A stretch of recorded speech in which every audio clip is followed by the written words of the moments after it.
La journée du vendredi 7 décembre 2012 a été celle du ministre d'État, ministre des Affaires étrangères, M. Charles Déby Kofi. Le commissaire du gouvernement est passé devant la commission des affaires extérieures de l'Assemblée nationale pour faire l'exposé des motifs de 3 projets de loi. Projet de loi autorisant le président de la République à ratifier le traité modifié de l'Union monétaire ouest-africaine, en abrégé UMOA, signé le 29 janvier 2003 à Dakar au Sénégal. Sur ce projet de loi, M. Charles Kofi Déby a dans son exposé des motifs rappelé à la commission des affaires extérieures de l'Assemblée nationale que le traité instituant l'Union économique monétaire ouest-africaine UMOA a été signé le 10 janvier 1994 à Dakar au Sénégal par les pays membres de l'Union monétaire ouest-africaine en vue de renforcer leur cohésion monétaire et leur intégration économique. Ayant reconnu l'indépendance de leur politique économique et la nécessité d'assurer leur convergence, les 8 États membres qui composent l'Union, à savoir le Bénin,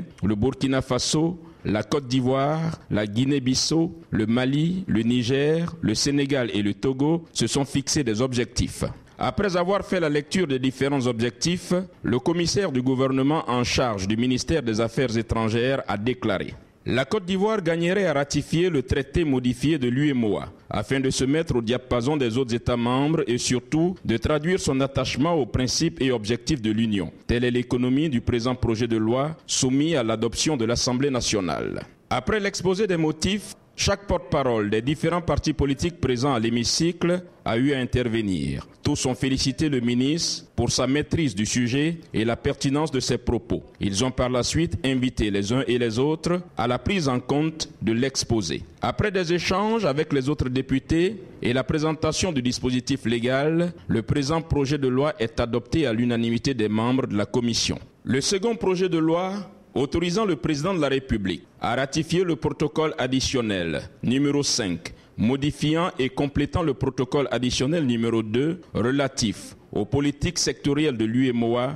signé le 29 janvier 2003 à Dakar au Sénégal. Projet de loi, article unique, le président de la République est autorisé à ratifier le protocole additionnel numéro 5, modifiant et complétant le protocole additionnel numéro 2 relatif aux politiques sectorielles de l'UMOA, signé le 29 janvier 2003 à Dakar au Sénégal. Après avoir subi le même cheminement que la précédente loi, il est adopté à l'unanimité.